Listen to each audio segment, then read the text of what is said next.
Huwag mong ituloy ang pagpasok, Mariel. Wala nang lugar para sa'yo sa silid na ito, at mas lalong wala nang lugar para sa'yo sa pamilya Carter. Nakahanap na kami ng tunay na tagapagmana, isang supling na magdadala ng aming dangal na hindi kailanman maibibigay ng isang baog na tulad mo. Ang boses ni Doña Imelda ay parang matalas na talim na humiwa sa katahimikan ng pasilyo ng ospital. Mariing napahinto si Mariel sa tapat ng pinto. Ang kanyang kamay, na may mga benda sa dulo ng mga daliri, ay nanginginig, habang hawak ang isang eleganteng kahon na nakabalot sa asul na seda. Sa loob ng kahong iyon ay ang bunga ng kanyang 3 buwang pagpuyat, isang vest, na bawat tahi ay dumaan sa kanyang pagmamahal, bawat hibla ay may kalakip na dasal para sa kalusugan ng kanyang asawa. Ang mga daliri niyang rumesponde sa bawat tusok ng karayom hanggang sa magmantsa ang sarili niyang dugo sa tela, ay tila nawalan ng pakiramdam sa sandaling iyon. Dahan-dahang bumukas ang pinto at doon ay tumambad sa kanya ang isang tagpong habambuhay na magmamarka sa kanyang balintataw. Si Ethan, ang lalaking pinangakuan niya ng habambuhay na katapatan, ay nakasandal sa kanyang kama. Ngunit hindi ang kanyang presensya ang hinahanap ng mga mata nito. Sa tabi ni Ethan ay nakaupo ang isang magandang babae, si Chloe, na may mapang-uyam na ngiti sa mga labi habang masuyong hinahaplos ni Ethan ang kamay nito. "Anong ginagawa mo rito, Mariel?" Ang tanong ni Ethan ay malamig. Walang bakas ng pag-ibig na 3 taon nilang pinagsaluhan. Hindi ba't malinaw ang sinabi ni Mama? Tapos na tayo. Hindi nakapagsalita si Mariel. Parang may malaking bara sa kanyang lalamunan na pumipigil sa anumang tunog na nais kumawala. Ang kanyang mga mata ay nanatiling nakatitig sa kahon na kanyang dala, ang regalong para sana sa kanilang 3 anibersaryo ng hiling kasal. Ang bawat hapdi sa kanyang mga daliri ay tila lumipat sa kanyang dibdib, pinipiga ang kanyang puso hanggang sa hindi na siya makahinga. Lumapit si Doña Imelda sa kanya. Ang bawat hakbang ng suot nitong mamahaling sapatos ay tila dagundong ng kulog sa pandinig ni Mariel. Walang sabi-sabi nitong hinablot ang kahon mula sa kanyang mga kamay.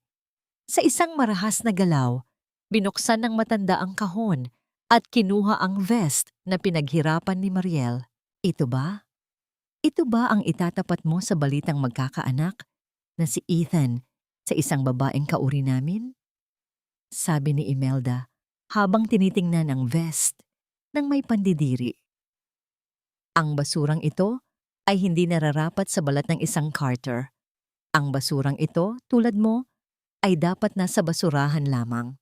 Kasunod nito ay ang tunog ng pagtapon ng matanda sa vest sa loob ng sulo ng basura sa sulok ng silid. Ang bawat hibla ng telang iyon ay tila bahagi ng kaluluwa ni Mariel na tinatapak-tapakan. Ni hindi man lang kumibo si Ethan. Nanatili itong nakatingin sa malayo, hinahayaang yurakan ng kanyang ina, ang huling piraso ng dignidad ng babaeng nagsilbi sa kanya ng buong puso. "Umalis ka na, Mariel. Huwag mong madungisan ang masayang balitang ito ng iyong kamalasan," huling sambit ni Imelda bago siya marahas na itinulak palabas ng silid. Nang magsara ang pinto, tanging ang sariling hikbi ni Mariel ang duminig sa malamig na pasilyo. Ang kanyang mga tuhod ay nanghina, unti-unting bumagsak sa malamig na sahig, habang ang kanyang mga kamay ay pilit na humahawak sa kanyang tiyan, na tila doon nagmumula ang lahat ng sakit. Wala siyang ibang nagawa, kundi tumayo at lumakad palayo. Bit-bit ang bigat na tila semento sa kanyang mga balikat. Paglabas niya ng ospital, sinalubong siya ng isang malupit na hagupit ng ulan. Ang langit ay tila nakikiramay sa kanyang pagkadurog, ngunit ang ulan ay hindi sapat upang hugasan ang laso ng mga salitang itinanim sa kanyang isipan. Nakatayo siya sa gitna ng kalsada, basang-basa, habang ang mga sasakyan ay mabilis na dumaraan sa kanyang tabi. Winawisikan siya ng maruming tubig mula sa kalsada, ngunit wala na siyang nararamdaman. Ang bawat patak ng ulan ay tila libu-libong karayom na tumutusok sa kanyang balat. Ngunit ang pinakamasakit ay ang katotohanan kahit gaano pa karaming dugo ang kanyang ibinuhos para sa pamilyang yon, kailanman ay hindi siya naging sapat. Napatingin siya sa madilim na langit. Ang kanyang paningin ay lumalabo dahil sa pinaghalong luha at ulan. Sa loob ng 3 taon, naniwala siya sa isang pangakong binuo sa ibabaw ng mga tahi at sinulid. Ngunit sa isang iglap, ang lahat ng yon ay naputol. Iniwan siyang nakalugmok sa putikan. Tinitingnan ang sariling buhay na dahan-dahang nilalamon ng dilim. Gaano ba karaming sakripisyo ang kailangan bago mo matutunang ang pag-ibig ay hindi laging sapat para manatili ang isang tao? At sa gitna ng unos na ito, meron pa bang matitirang lakas sa kanya upang muling pulutin ang mga piraso ng kanyang sarili? O tuluyan na siyang magiging bahagi ng mga basurang itinapon at kinalimutan na lamang? Nakakahiyang babae, wala na ngang matris para magkaanak, nakuha pa raw mga liwa sa sariling asawa. Ang mga salitang yon mula kay Aling Nena, ang pinakamarites sa kanilang lugar, ang sumalubong kay Mariel pagtapak niya sa maputik na eskinita patungo sa kanyang inuupahang silid. Hindi na kailangan ni Mariel ng radyo o telebisyon upang malaman na mabilis pa sa kidlat na kumalat ang lason na ikinabit ni Doña Imelda sa kanyang pangalan. Ang bawat sulyap ng mga kapitbahay na dati ay ngumingiti sa kanya ngayon ay puno na ng pandidiri at panghahamak. Pumasok si Mariel sa kanyang maliit na silid na tanging amoy ng amag at basang semento ang bumubuo sa hangin. Ang bawat hakbang niya ay parang paghatak sa isang mabigat na kadena. Nanginginig ang kanyang buong katawan, hindi lamang dahil sa basang damit na nakadikit sa kanyang balat, kundi dahil sa nagsisimulang lagnat na tila gustong sumunog sa kanyang katinuan. Humiga siya sa manipis na banig. Ang kanyang paningin ay nakatitig sa kisameng may mga mantsa ng tulo ng ulan na tila isang mapa ng kanyang mga pangarap na unti-unting nabubura.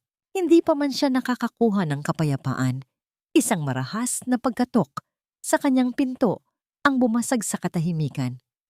Ang tunog ng kahoy na tila gustong mawasak sa bawat pagtama ng kamao ay nagpatalon sa kanyang puso. Nang buksan niya ang pinto, tumambad sa kanya ang isang lalaking naka-Amerikana, si Attorney Ramos, ang matapat na aso ni Doña Imelda. Narito ang mga papeles para sa annulment, Mariel, wika ng abogado habang inilalapag ang isang makapal na folder sa ibabaw ng kanyang maliit na lamesa. Huwag mo nang pahirapan ang sarili mo. Pirmahan mo na ito at tanggapin ang kaunting halaga na ibinibigay ni Doña Imelda bilang tulong para sa iyong pag-alis. Tiningnan ni Mariel ang mga dokumento. Ang bawat pahina ay tila isang hatol ng kamatayan sa kanyang dangal. Anong tulong? Pagkatapos niyo akong baliktarin sa harap ng mga tao. Pagkatapos niyo akong tawaging makasalanan para lang pagtakpan ang katotohanang itinatapon niyo ako na parang basahan, ngumiti ng mapait ang abogado.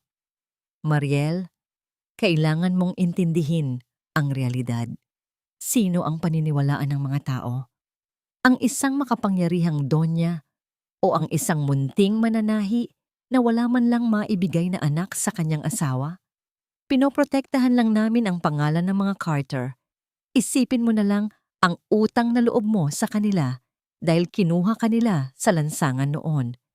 Pirmahan mo na ito bago pa kami mapilitang gamitin ang mas mabigat na paraan.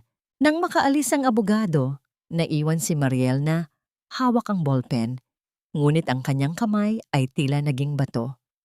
Ang bawat salita tungkol sa utang na loob ay parang isang lason na dahan-dahang pumapatay sa kanyang pagkatao. Sa gitna ng kanyang desperasyon, dinampot niya ang kanyang lumang cellphone. Isa lang ang gusto niyang marinig, ang boses ni Ethan.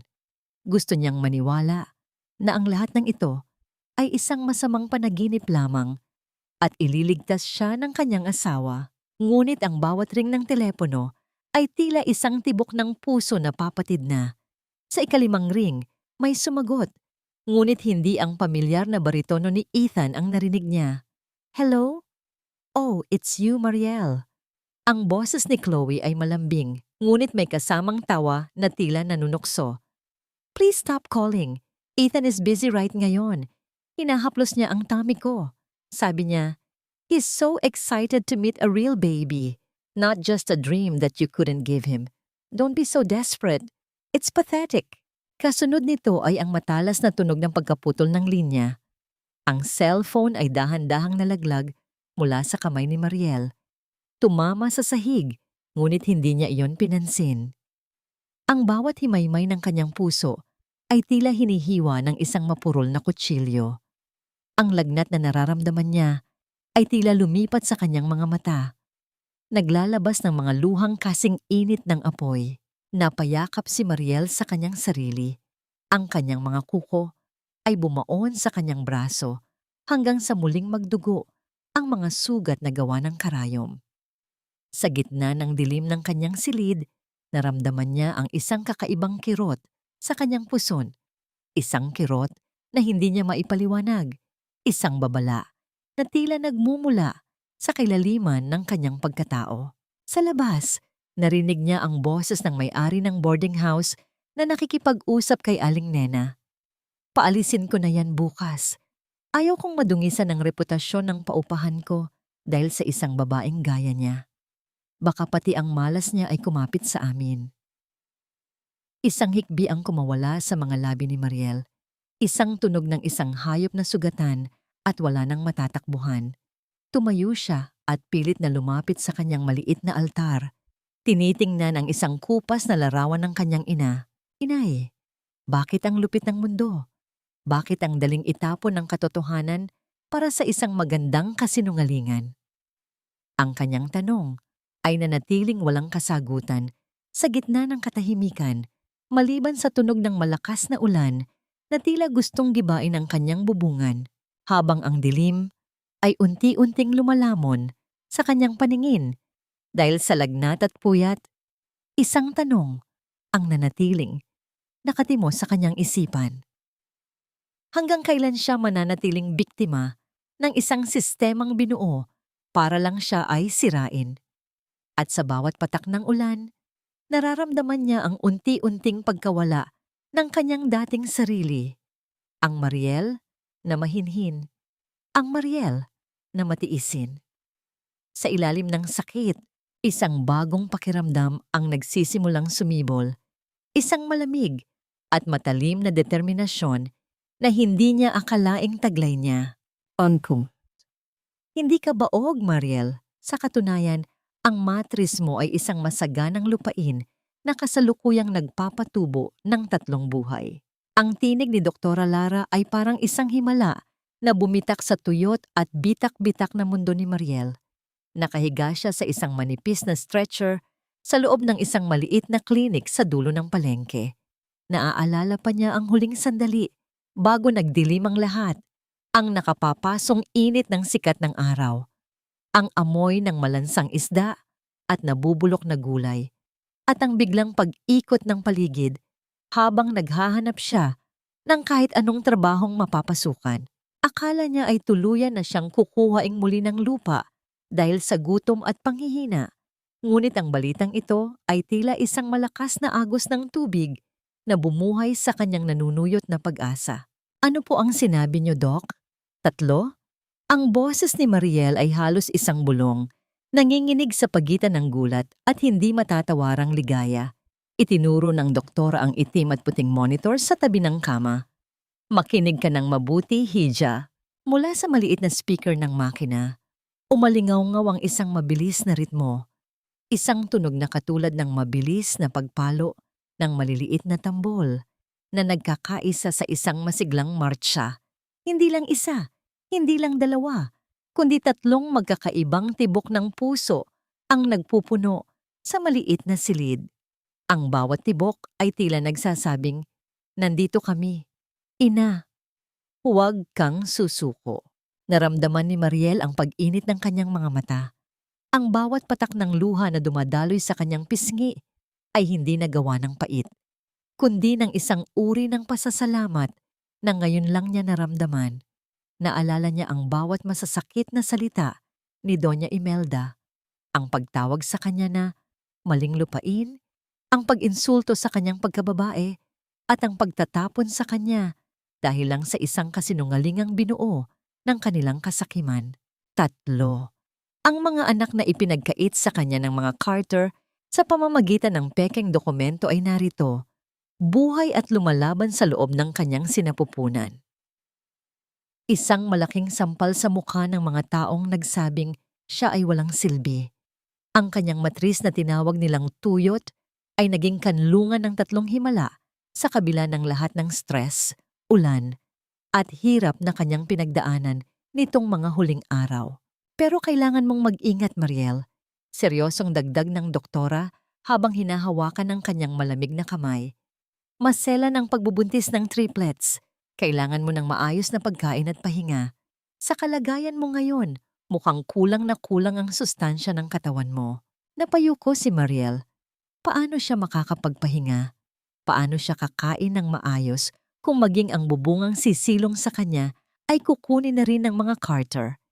Ngunit sa gitna ng pangambang iyon, naramdaman niya ang isang kakaibang lakas. Ang takot na dati ay lumulumpo sa kanya ay napalitan ng isang matinding proteksyon para sa mga buhay na nasa loob niya. Hindi na lang siya nag-iisa. May 3 dahilan na siya para hindi magpatalo sa unos. Lumabas si Mariel ng klinik na may bagong ningning sa kanyang mga mata. Hawak niya ang maliit na piraso ng papel kung saan nakalimbag ang unang larawan ng kanyang mga anak. 3 maliliit na tuldok na siyang magiging buong mundo niya. Habang naglalakad siya pabalik sa kanyang tinutuluyan, tila nawala ang bigat ng kanyang mga hakbang. Ang ingay ng palengke, ang sigawan ng mga tinderong naglalako, at ang usok ng mga sasakyan ay tila naging background music na lamang sa kanyang bagong simula. Ngunit ang katahimikang iyon ay agad na binuwag ng isang nakagigimbal na tunog mula sa malayo. Habang papalapit siya sa eskinita ng kanyang boarding house, narinig niya ang ugong ng malalaking makina, ang pag-ungol ng mga bulldozer na tila mga dambuhalang halimaw na handang lumamon ng anumang madadaanan. Ang mga sigaw ng pagtutol ng kanyang mga kapitbahay ay humahalo sa ingay ng gumuguho ng mga pader. Ang alikabok ay bumabalot sa hangin at sa gitna ng kaguluhan, nakita ni Mariel ang isang pamilyar na sasakyan na nakaparada sa di kalayuan. Isang mamahaling sasakyan na may tatak ng Carter Realty. Ang kanyang puso ay muling tumibok ng mabilis, hindi dahil sa ligaya, kundi dahil sa isang matinding takot. Ang kanyang mga gamit, ang kanyang makinang panahi na tanging alaala ng kanyang ina, at ang huling kanlungan niya bago ang gabi. Lahat iyon ay kasalukuyang winawasak sa utos ng mga taong kailanman ay hindi na kontento sa pagdurog ng kanyang puso. Napatakbo si Mariel patungo sa nagbabagang gulo. Ang kanyang kamay ay mahigpit na nakayakap sa kanyang tiyan, habang ang kanyang paningin ay nakatitig sa gumuguhosyong istruktura ng kanyang munting silid. Ang bawat paghampas ng bakal na braso ng bulldozer sa mga pader ng barong-barong ay tila isang marahas. Nasampal sa mukha ng bawat taong naninirahan doon. Ang alikabok ay mabilis na bumalot sa hangin, nagmistulang makapal na hamog na nakakapuwing at nakakasakal. Sa gitna ng kaguluhan, ang mga sigaw ng mga nanay na naghahanap sa kanilang mga anak at ang pagmamakaawa ng mga matatanda ay humalo sa walang tigil na ugong ng mga dambuhalang makinarya. "Huwag! Ang mga gamit ko! Ang makinang panahi ko!" Ang boses ni Mariel ay halos malunod sa ingay ng gumuguho na semento. Hindi niya inisip ang sariling kaligtasan. Sa loob ng kanyang maliit na silid, naroon ang tanging bagay na nag-uunay sa kanyang yumaong ina. Ang isang lumang makinang panahi na naging saksi sa lahat ng kanyang paghihirap at pangarap. Ito ang makina kung saan niya binuo ang vest ni Ethan, at ito rin ang makina na magiging sandata niya para pakainin ang 3 buhay na nasa loob ng kanyang sinapupunan. Pilit niyang itinulak ang mga taong nagtatakbuhan palabas upang makapasok sa loob ng gumagalaw na istruktura. Ang bawat hakbang niya ay sinasabayan ng panginginig ng lupa. Nang marating niya ang kanyang silid, nakita niya ang makina na natabunan na ng ilang piraso ng kahoy mula sa kisame. Mabilis niyang nilinis ang mga nakaharang. Binuhat ang mabigat na bakal sa kabila ng panghihina ng kanyang katawan.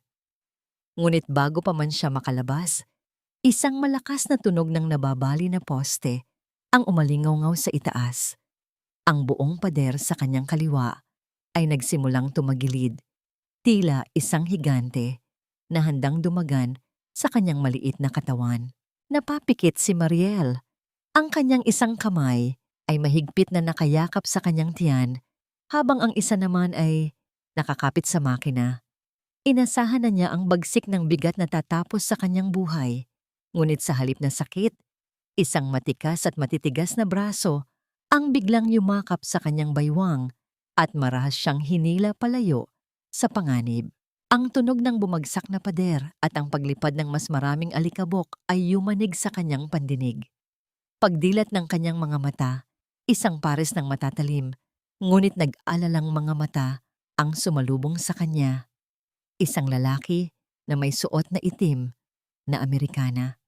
Ang kanyang tindig ay tila isang pader na hindi kayang tibagin ng anumang bulldozer. Nababaliw ka na ba? Gusto mo bang mamatay para sa isang pirasong bakal na yan? Ang boses ng lalaki ay malalim at may awtoridad, ngunit may himig ng hindi maipaliwanag na pait. Hindi nakasagot si Mariel. Nakatitig lamang siya sa lalaki habang dahan-dahan itong tumayo at binuhat ang kanyang makinang panahi na parang wala itong bigat. Sa likuran nila, isang maikling pagsabog mula sa mga kable ng kuryente ang nagmula sa guho na mabilis na nauwi sa isang malaking apoy.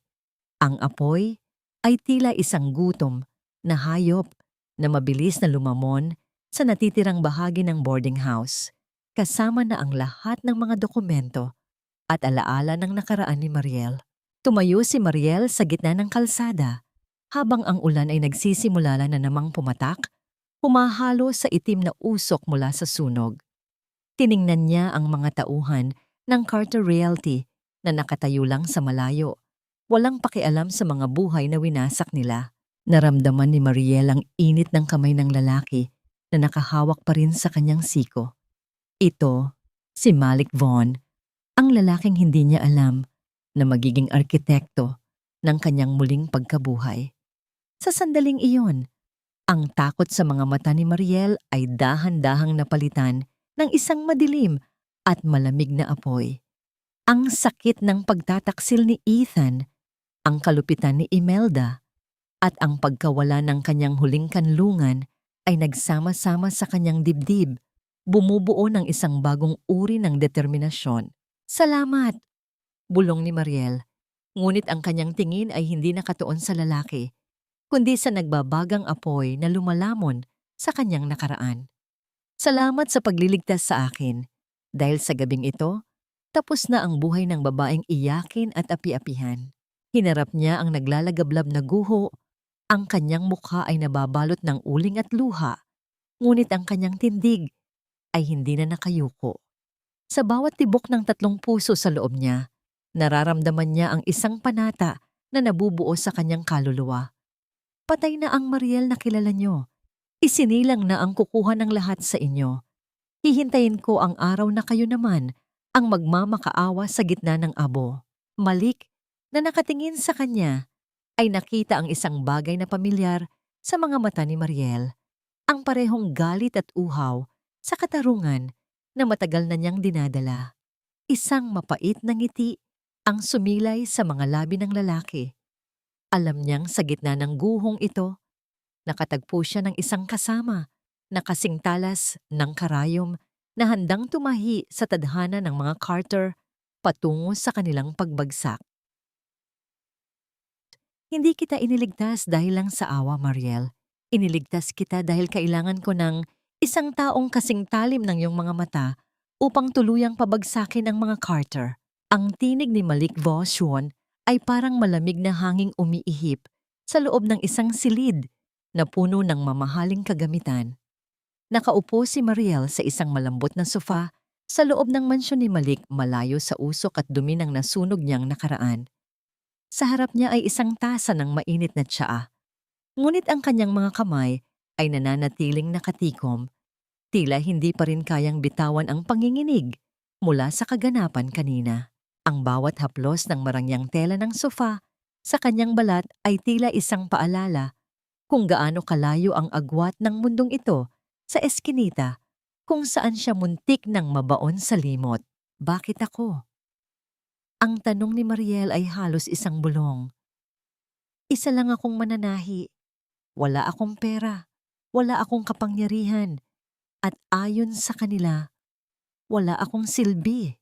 Tumayo si Malik at lumakad patungo sa malaking bintana na nakaharap sa mga ilaw ng lungsod. Ang kanyang tindig ay puno ng misteryo, tila isang anino na may dalang sariling bagyo. Dahil ang mga taong wala nang mawala, ang siyang pinakamapanganib at Mariel. Alam ko ang pakiramdam ng mawalan ng lahat sa kamay ni Imelda Carter. Ang aking ina ay isang mahusay na modista noon, katulad mo. Ngunit ninakaw nila ang kanyang mga disenyo. Sinira ang kanyang dangal at iniwan siyang mamatay sa hirap habang sila ay nagpapakasasa sa kayamanan. Humarap ang lalaki sa kanya.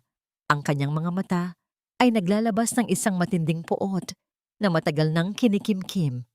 Ang mga Carter ay parang mga anay. Kinakain nila ang lahat ng magaganda sa paligid nila hanggang sa wala nang matira, kundi bulok na kahoy. Tutulungan kita, Mariel. Bibigyan kita ng bagong pangalan, bagong mukha, at ang kapangyarihang hindi mo kailanman napanaginipan.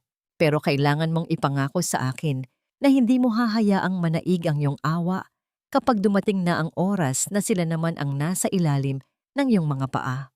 Napatitig si Mariel sa kanyang sariling refleksyon sa malaking salamin sa dingding. Nakita niya ang isang babaeng balot ng uling, gusot ang buhok, at may mga matang puno ng sugat. Naalala niya ang tibok ng 3 maliliit na puso sa loob niya. Ang mga batang ito ay hindi dapat lumaki sa takot. Hindi nila dapat maranasan ang mamalimos ng pag-ibig mula sa mga taong walang puso. Dahan-dahang tumayo si Mariel. Lumapit siya sa lamesa at kinuha ang isang matalas na gunting na nakapatong malapit sa isang tumpok ng mga tela. Sa harap ni Malik, hinawakan niya ang kanyang mahabang buhok. Ang buhok na dati ay hinahaplos ni Ethan. Ang buhok na simbolo ng kanyang pagiging matiisin at mahinhin na asawa. Ang tunog ng pagtalim ng talim ng gunting sa bawat hibla ng kanyang buhok ay tila isang deklarasyon ng digmaan. Isa-isang nalaglag ang mahahabang hibla sa sahig, tila mga piraso ng kanyang lumang pagkatao na dahan-dahang itinatapon sa limot. Nang matapos siya, ang kanyang buhok ay hanggang balikat na lamang, matapang at maikli. Naglalantad sa kanyang mukha na ngayon ay nababalutan ng isang malamig na determinasyon. Hindi na ako ang Mariel na kilala nila. Wika niya, ang kanyang boses ay hindi na nanginginig. Simula sa gabing ito, ako ang magiging gunting na puputol sa bawat hibla ng kaligayahan ng mga Carter. Ituro mo sa akin kung paano maging matalas, Malik. Ituro mo sa akin kung paano sirain ang isang imperyo gamit ang isang karayom. Isang tipid na ngiti ang sumilay sa mga labi ni Malik. Lumapit siya at iniabot sa kanya ang isang folder. Dito tayo magsisimula. Sa loob ng folder na ito ay ang mga sikreto ni Imelda na matagal ko nang iniipon. Pero bago ang lahat, kailangan nating ilayo ka sa bansang ito. Sa Amerika, muli kang isisilang. Doon, ang bawat luha mo ay gagawin nating diamante. Habang nakatingin si Mariel sa folder, naramdaman niya ang isang kakaibang bigat sa kanyang dibdib. Hindi ito bigat ng lungkot, kundi ang bigat ng isang responsibilidad. Tiningnan niya ang madilim na silid sa dulo ng pasilyo kung saan itinago ni Malik ang mga larawan ng pamilya Carter. Nakita niya ang mukha ni Ethan, ang lalaking dati ay itinituring niyang mundo. Ngunit ngayon ay isa na lamang itim at puting alaala na kailangan niyang burahin. Handa na ako. Pagtatapos ni Mariel. Basing. Ang bawat pag-ugong ng makina ng eroplano ay tila isang malalim na buntong hininga na naglalayo kay Mariel sa lupang naging saksi sa kanyang mga pangarap at pagkadurog. Mula sa maliit na bintana, pinanood niya ang mga ilaw ng Maynila na dahan-dahang naglalaho sa gitna ng makapal na ulap, tila mga kumukitit-kitit na alaala na pilit niyang ibinabaon sa limot. Hawak niya ang kanyang tiyan, kung saan ang tatlong maliliit na buhay ay tila nakikiramay sa kanyang kaba. Wala siyang dalang anuman, kundi ang kanyang makinang panahi na nasa loob ng cargo at ang galit na nagsisilbing mitya ng kanyang bagong buhay.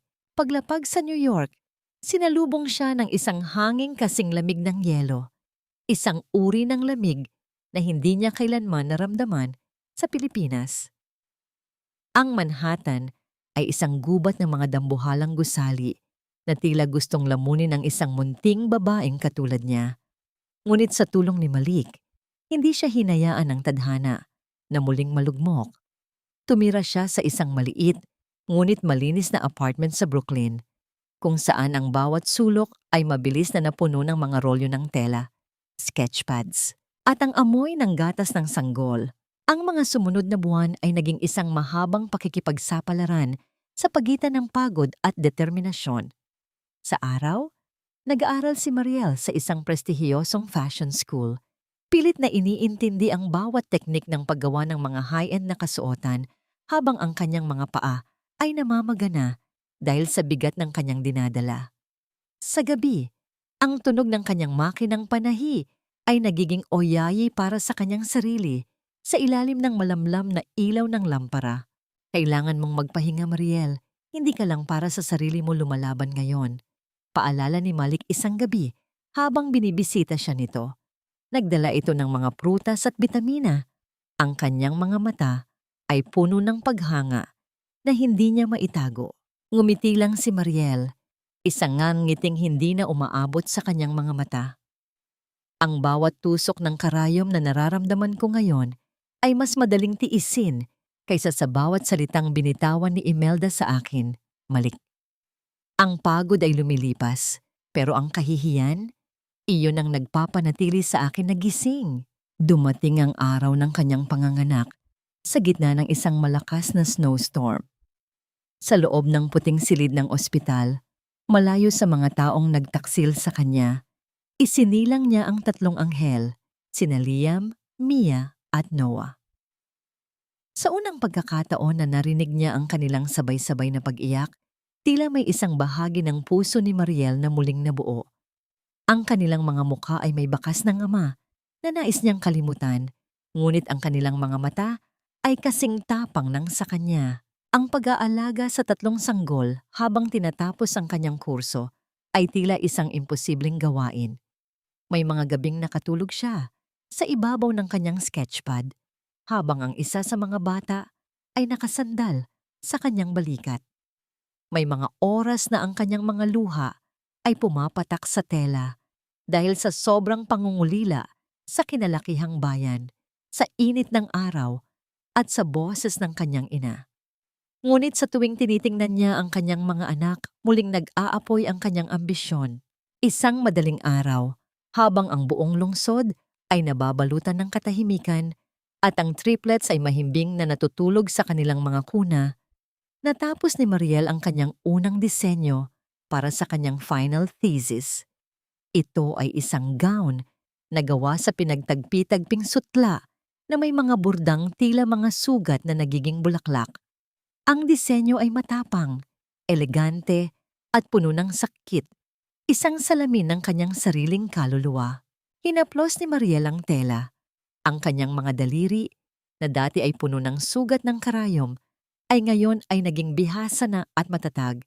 Hindi na siya ang mananahi na sumusunod lang sa utos ng iba. Ngayon, siya na ang arkitekto ng kanyang sariling sining. Balang araw, bulong niya sa hangin habang nakatingin sa labas ng bintana, kung saan unti-unting sumisikat ang araw sa pagitan ng mga skyscraper. Ang pangalang itinapon niyo sa putikan, ang magiging pangalang luluhuran niyo. Hindi na si Mariel ang babalik sa inyo, kundi ang reynang binuo niyo mula sa sarili ninyong kalupitan. Sa sandaling iyon, ang kanyang homesickness ay tuluyan ng napalitan ng isang malamig na gutom para sa tagumpay. Alam niyang malapit na ang oras. Ang bawat tahi, bawat puyat at bawat sakripisyo ay patungo sa isang layunin, ang pagbabalik na yayanig sa pundasyon ng mga Carter. Victoria, ang pangalang iyon ay umalingaw-ngaw sa loob ng marangyang Grand Ballroom ng isang hotel sa New York, na sinundan ng masigabong pagpalakpak na tila mga alon sa dagat na hindi matapos-tapos. Sa gitna ng entablado, nakatayo ang isang babaeng balot ng misteryo at elegansya. Suot ang isang itim na silk gown na yumayakap sa kanyang bawat galaw. Hindi na mababakas sa kanyang mukha ang bakas ng uling at luha mula sa nakaraan. Ang kanyang buhok ay maayos na nakastyle at ang kanyang mga mata ay nagniningning na parang mga diamante sa ilalim ng mga spotlight. Siya na si Victoria, ang bagong darling of the fashion world. Ang bawat tahi ng kanyang mga koleksyon ay kinagigiliwan ng mga elite dahil sa lalim ng emosyong nakapaloob sa bawat disenyo. Ngunit sa likod ng lahat ng kinang na ito, ang kanyang tunay na kayamanan ay naghihintay sa backstage. "Mommy!" Sabay-sabay na tumakbo patungo sa kanya ang tatlong batang malulusog at puno ng buhay. Si Liam, na may matalinong tingin. Si Mia, na may mga ngiting kasing tamis ng asukal. At si Noah, na siyang pinakamalambing sa tatlo. Sila ang kanyang lakas, ang kanyang mga anghel sa gitna ng niebe. Sa tuwing nararamdaman ni Victoria ang pagod, ang tunog ng kanilang tawanan ay sapat na upang burahin ang lahat ng pait. "Ang galing-galing ni Mommy kanina," wika ni Mia habang yumayakap sa binti ng kanyang ina. Hinalikan ni Victoria ang tuktok ng ulo ng kanyang mga anak. Ang kanyang puso ay puno ng pasasalamat. Lahat ng ito ay para sa inyo, mga anak, para sa kinabukasan nyo. Sa di kalayuan, nakatayo si Malik Vaughn. May hawak na isang baso ng champagne at isang tipid ng ngiti.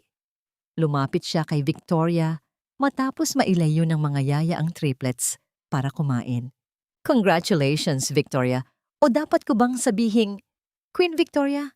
Biro ni Malik, ngunit ang kanyang mga mata ay seryoso. "Nakarating na sa akin ang balita mula sa Pilipinas. Ang Carter Realty ay nasa bingit na ng bangkarote.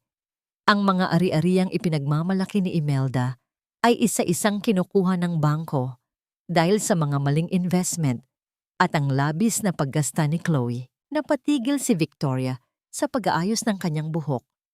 Ang pangalang Carter ay tila isang malamig na hangin na dumaan sa kanyang batok. Ganyan talaga kapag ang pundasyon ng isang bahay ay gawa sa kasinungalingan, Malik. Darating ang araw na kusa itong guguho. Pero may mas malaking balita, dagdag ni Malik habang iniabot ang isang kulay ginto na sobre. Si Ethan at Chloe, balak nilang ituloy ang kanilang kasal na ilang taon ding naantala. Isang wedding of the century daw para isalba ang kanilang imahe. At hulaan mo kung sino ang gusto nilang kuhanin bilang head designer ng kanilang mga kasuotan. Dahan-dahang binuksan ni Victoria ang sobre. Ang kanyang mga kamay ay nanatiling matatag, walang bakas ng panginginig. Binasa niya ang imbitasyon, isang formal na pakiusap mula sa pamilya Carter na nag-aalok ng napakalaking halaga para lamang makuha ang serbisyo ng tanyag na si Victoria. Hindi nila alam na ang reynang kanilang sinasamba ngayon ay ang parehong basura na itinapon nila sa ulan 5 taon na ang nakalilipas. Isang malamig na ngiti ang sumilay sa mga labi ni Victoria. Tiningnan niya ang kanyang sarili sa malaking salamin ng dressing room. Ang bawat sakripisyo sa New York, ang bawat gabing hindi siya natulog para tahiin ang kanyang pangarap, ay patungo sa sandaling ito. "Gusto nilang kuhanin ang serbisyo ko?" Bulong ni Victoria, ang kanyang boses ay puno ng ironya. "Kung gayon, ibibigay ko sa kanila ang isang kasal na hindi nila kailanman malilimutan. Isang kasal na magsisilbing huling hantungan ng kanilang mga kasinungalingan." Hinarap niya si Malik, ang kanyang mga mata ay nagnininga sa determinasyon. "Ihanda mo ang ating pagbabalik, Malik, Panahon na para muling makita ng mga Carter ang baog na babaeng sinira nila. Pero sa pagkakataong ito, ako na ang may hawak ng gunting na puputol sa kanilang hininga. Habang nakatingin sa labas ng bintana sa mga ilaw ng New York, naramdaman ni Victoria ang bilis ng tibok ng kanyang puso. Hindi ito takot, kundi ang pananabik ng isang mangangaso na nakita na ang kanyang biktima. Ang tadhana ay may kakaibang paraan ng pagbabalik ng utang at sisiguraduhin niyang mababayaran ng mga Carter ang bawat patak ng dugo at luha na kinuha nila sa kanya. Ang bawat hakbang ng kanyang suot na mamahaling takong sa makintab na sahig ng Manila International Airport ay tila isang matalim na ritmo ng paghihiganti. 5 taon na ang nakalilipas ng lisanin ni Mariel. Ang bansang ito, naduguan ng puso at basang-basa ng ulan. Ngunit ngayon, ang babaeng bumaba sa eroplano ay si Victoria, isang pangalang kasing tigas ng bakal at kasing kinang ng diamante. Ang mainit at malagkit na hangin ng Maynila ay tila yumayakap sa kanya, isang pamilyar na yakap na nagpaalala sa kanya ng bawat hapdi at hirap na kanyang tinalikuran. "Welcome back, Victoria," bulong ni Malik habang inaalalayan siya patungo sa naghihintay na itim na limusin. Ang mahinang ugong ng makina ng sasakyan ay tila isang panimulang musika para sa malaking palabas na magsisimula na. Nang marating nila ang mansyon ng mga Carter, naramdaman ni Victoria ang isang pamilyar na kirot sa kanyang dibdib. Ang malalaking gintong gate na dati ay tila kulungan para sa kanya ay dahan-dahang bumukas, naglalantad sa isang malawak na hardin na ngayon ay tila napapabayaan na. Ang mga halaman ay tuyot at ang pintura ng mansyon ay may mga bahagi ng natituklap. Isang malinaw na senyales ng unti-unting pagguho ng kanilang imperyo. Sa loob ng malaking sala, naghihintay si Doña Imelda at si Chloe. Ang matanda ay nakasuot pa rin ng kanyang mga alahas, pilit na itinatago ang desperasyon sa likod ng mga makinang na bato. Si Chloe naman ay abala sa pagtingin sa mga fashion magazines, halatang naiinip. Nang pumasok si Victoria, tila tumigil ang pag-ikot ng mundo para sa dalawang babae. "Miss Victoria, sa wakas, isang malaking karangalan na tanggapin ka sa aming tahanan." Bungad ni Imelda, ang kanyang boses ay puno ng kaplastikan habang pilit nang ngumingiti. Hindi niya nakilala ang babaeng nasa harap niya. Ang maikling buhok ni Victoria, ang kanyang sopistikadong aura, at ang bahagyang pagbabago sa kanyang ayos ay sapat na upang malinlang ang matanda. "The pleasure is mine, Doña Imelda," sagot ni Victoria. Ang kanyang boses ay malamig at malalim, malayo sa mahinhing boses ni Mariel noon. "Narinig ko ang tungkol sa nalalapit na kasal, isang wedding of the century, hindi ba?" "Of course. Ang anak ko ay nararapat lamang sa pinakamagara." Pagmamayabang ni Imelda, bagamat alam ni Victoria na ang pera nilang pambayad ay galing na sa mga huling pautang ng bangko. "Gusto namin ng disenyo na magpapakita ng aming purong dugo at kapangyarihan. Isang bagay na hindi kayang gawin ng mga hamak na mananahi lamang." Lumapit si Victoria sa lamesa kung saan nakalatag ang ilang mga mamahaling tela. Dahan-dahan niyang hinaplos ang telang puting lace, ang tela para sa gown ni Chloe. Sa bawat dampi ng kanyang daliri, tila naramdaman niya ang tusok ng karayom mula sa nakaraan. Naalala niya ang gabi ng anibersaryo, ang vest na itinapon sa basurahan, at ang bawat luhang pumatak sa telang tahi-tahi niya para kay Ethan. "Magandang klase ng tela," wika ni Victoria, ang kanyang boses ay tila may nakatagong lason. "Pero kahit gaano pa kaganda ang tela, kung ang magsusuot ay may madilim na sikreto, hinding-hindi ito magmumulang malinis." Napatigil si Chloe at tiningnan siya ng masama. "What did you say?" "Sinasabi ko lang na ang disenyo ay dapat bumagay sa karakter ng ikakasal." Bawi ni Victoria nang may mapanguyam na ngiti. Eksakto namang pumasok si Ethan sa sala. Mukha itong pagod At may mga itim na bilog sa ilalim ng mga mata. Bakas ng stress mula sa bumabagsak nilang negosyo. Nang magtama ang kanilang paningin ni Victoria, naramdaman ng lalaki ang isang kakaibang kuryente. Tila may isang pamilyar na bagay sa mga mata ng tanyag na designer na ito. Isang bagay na nagpahukay sa mga alaalang matagal na niyang ibinaon. Ethan, hiho, halika, ipakikilala kita sa ating head designer, si Miss Victoria. Tawag ni Imelda. Lumapit si Ethan at inilahad ang kamay. It's nice to meet you, Miss Victoria. Tinitigan ni Victoria ang kamay ni Ethan.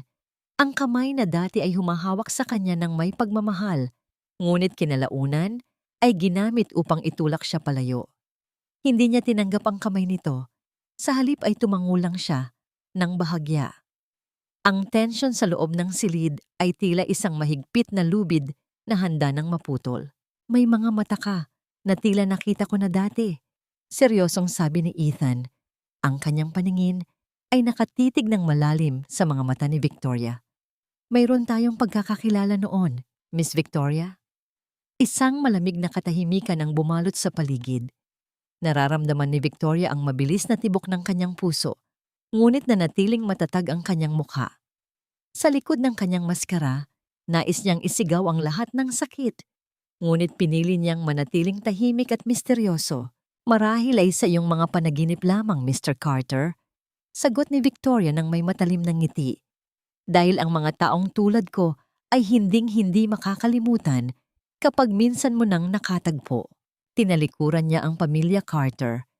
Iniwan silang balot ng pagtataka at hindi maipaliwanag na kaba. Habang naglalakad siya palabas, alam ni Victoria na ang laro ay kasisimula pa lamang. Ang bawat binitawan niyang salita ay isang binhi ng pagdududa na unti-unting tutubo sa kanilang mga isipan hanggang sa ang lahat ay gumuho sa harap ng katotohanan. Ang sining ng paggawa ng damit ay hindi lamang tungkol sa ganda ng tela, kundi sa disiplina ng mga kamay na humahawak dito. Kung gusto niyo ng isang obra maestra, kailangang dumaan ang lahat sa aking mga pamantayan. Ang boses ni Victoria ay malamig at walang bahid ng emosyon habang nakatayo siya sa gitna ng kanyang pansamantalang atelier sa Manila. Sa harap niya, sina Doña Imelda at Chloe ay mukhang mga batang napagalitan. Bitbit ang kani-kanilang pagkamuhi na pilit at itinatago sa likod ng huwad ng ngiti. Dahil sa kontratang pinirmahan nila, isang kontratang nagsasaad na ang Master Victoria ay may ganap na kontrol sa lahat ng aspeto ng preparasyon ng kasal. Napilitan ang dalawang marangyang babae na maging tila mga tagapagsilbi sa loob ng silid. Miss Victoria, hindi ba pwedeng ang mga assistant mo na lang ang gumawa nito?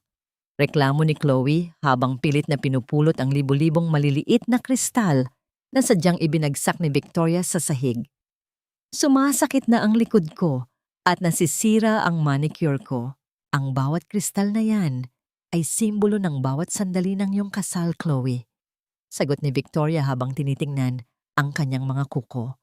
Kung hindi mo kayang bigyang halaga ang maliliit na detalye, paano mo mapapangalagaan ang isang malaking relasyon?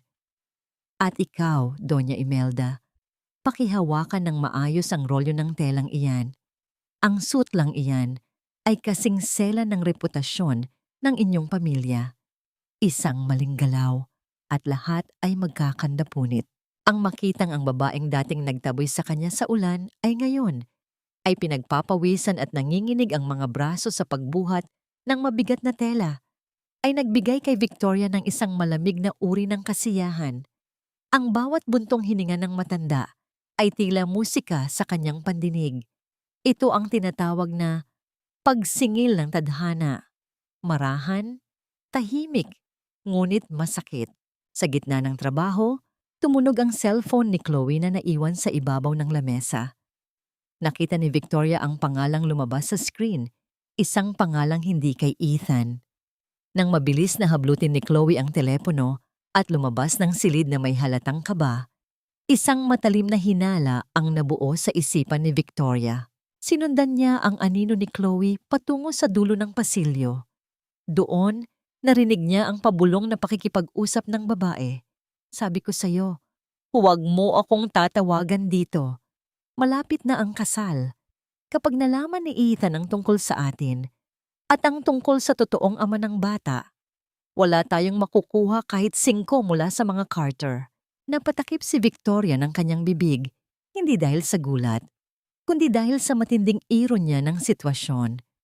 Ang babaeng ipinalit sa kanya dahil sa purong dugo ay nagdadala pala ng bunga ng pagtataksil. Ang kasinungalingan ng mga Carter ay mas malalim pa kaysa sa inaakala niya. Isang mapait na tawa ang sumilay sa kanyang mga labi. Ang mga biktima ni Imelda ay tila pinagtatawanan siya mula sa kabilang buhay. Nang bumalik siya sa atelier, nakita niya si Ethan na nakatayo malapit sa bintana. Malayo ang tingin at tila pasan ang daigdig. Lumapit si Victoria. Ang kanyang boses ay naging malambot ngunit may dalang lason. Masyadong mabigat ang iyong iniisip, Mr. Carter. Simula niya. Ang isang lalaking katulad mo ay dapat na nagdiriwang, hindi nagmumukhang bilanggo sa sariling mansyon. Humarap si Ethan. Ang kanyang mga mata ay puno ng pagkalito. Minsan, nararamdaman ko na ang lahat ng ito ay isang obligasyon na lang, Miss Victoria. Ang aking ina, lagi niyang sinasabi na ito ang makakabuti sa pamilya. Pero bakit pakiramdam ko, lalo akong nawawala? Ang isang ibon na lumaki sa hawla ay ituturing na isang sakit ang paglipad, Ethan. Wika ni Victoria, sinadya niyang gamitin ang pangalan nito nang walang formalidad. Masyado kang nakikinig sa boses ng iyong ina hanggang sa nakalimutan mo na ang tunog ng sarili mong puso. Marahil ay may isang babae ka ring tinalikuran noon na siyang tanging nakakaunawa sa'yo, hindi ba? Napatitig si Ethan kay Victoria. Ang bawat salita ng designer ay tila isang susi na nagbubukas sa mga pintuan ng kanyang pagsisisi. Paano mo nalaman? Dahil ang mga mata mo ay nagsasalita ng isang kwento ng panghihinayang, sagot ni Victoria bago tumalikod. Tandaan mo, Ethan, ang katotohanan ay parang telang puti. Kahit gaano mo ito itago sa dilim, lalabas at lalabas ang dumi nito kapag tinamaan ng liwanag. Habang naglalakad palayo, naramdaman ni Victoria ang kuryente ng tagumpay. Unti-unti na niyang nasisira ang tiwala ni Ethan sa kanyang ina at hawak na niya ang alas laban kay Chloe. Ang bawat tahi ng kanyang plano ay nagkakabit-kabit na, bumubuo ng isang bitag na walang sino man sa kanila ang makakatakas. Ang wedding of the century ay magiging isang entablado ng kanilang pinakamalaking kahihiyan. Ang bawat pahina ng manipis na folder na hawak ni Victoria ay tila naglalabas ng isang nakapanunuyot na init. Sa loob nito ay ang katotohanang matagal nang ibinao ni Chloe sa ilalim ng kanyang mga mamahaling pabango at kasinungalingan.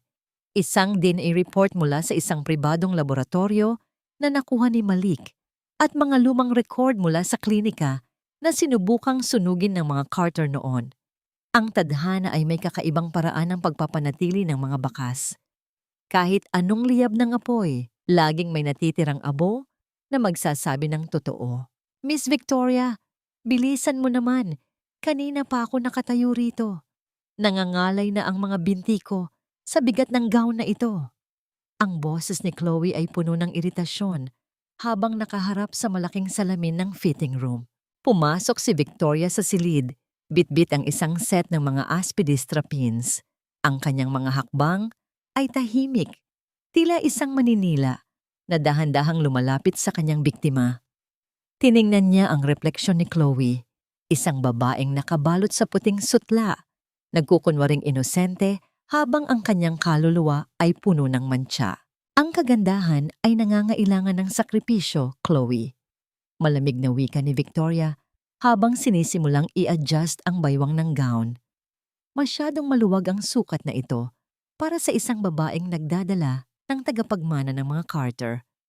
O baka naman, ang tiyan mo ay kasing hungkag lang ng iyong mga pangako. Napatigil si Chloe. Ang kanyang mukha ay biglang namutla sa ilalim ng makapal na makeup. What are you talking about? Are you insulting me? Lumapit si Victoria sa tainga ni Chloe. Ang kanyang boses ay naging isang mapanganib na bulong. Nakita ko ang report, Chloe. Mula sa klinika na sinunog 5 taon na ang nakalilipas, alam ko na hindi ka kailanman nabuntis noon. Ang pagbubuntis mo na naging dahilan para palayasin si Mariel ay isang malaking dula-dulaan lamang ninyo ni Doña Imelda. Ang tunog ng mabilis na paghinga ni Chloe ay tila isang sirang plaka sa loob ng tahimik na silid. You don't know anything. You're just a designer. At ang batang dinadala mo ngayon? Patuloy ni Victoria habang pilit na itinutusok ang isang aspile malapit sa balat ni Chloe, sapat na upang makaramdam ito ng bahagyang kurot. Isang DNA test lang ang kailangan upang malaman ni Ethan na ang dugong nananalaytay sa batang yan ay hindi galing sa kanya. Isipin mo, Chloe, ano ang gagawin ni Doña Imelda kapag nalaman niyang ang purong dugo na ipinagmamalaki niya ay galing pala sa isang hamak na lalaking itinatago mo sa dilim. Nanginig ang buong katawan ni Chloe. Ang kanyang mga mata ay nanlilisik sa takot at galit. Magkano ang kailangan mo para manahimik? I can give you anything. Huwag mo lang sisirain ang kasal na ito. Ngumiti si Victoria, isang ngiti na hindi umabot sa kanyang mga mata. Hindi lahat ng bagay ay nabibili ng pera, Chloe. May mga utang na tanging dangal at sakit lamang ang pambayad. Tinalikuran ni Victoria ang nanginginig na babae. Lumabas siya ng fitting room at naglakad patungo sa opisina ni Ethan.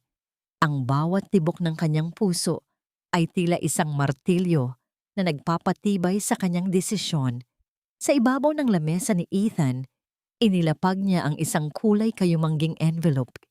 Sa loob nito ay ang lahat ng ebidensya ng pagtataksil ni Chloe at ang katotohanan tungkol sa nakaraan ni Mariel na itinago ni Imelda. Para sa iyong ikalilinaw, Ethan, bulong ni Victoria sa hangin. Bago siya lumabas, sinulyapan niya ang portrait ni Ethan at Doña Imelda na nakasabit sa dingding. Ang mga mukha nilang puno ng kapalaluan ay malapit nang mabura ng isang bagyong sila mismo ang nagtanim.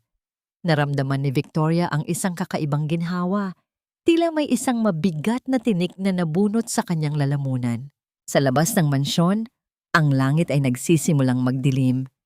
Nagbabadya ng isang malakas na ulan. Ngunit para kay Victoria, ang dilim ay hindi na nakakatakot. Ito ang tabing na magtatago sa kanyang huling hakbang bago ang tuluyang pagbagsak ng imperyo ng mga Carter. Ang gabi bago ang itinakdang paghuhukom ay kasing tahimik ng isang sementeryo, ngunit sa loob ng dibdib ni Victoria may isang bagyong hindi mapatahan. Nakatayo siya sa malawak na rooftop ng hotel kung saan siya pansamantalang nanunuluyan, tinitingnan ang maliliit na ilaw ng Maynila na tila mga bituing nalaglag sa lupa.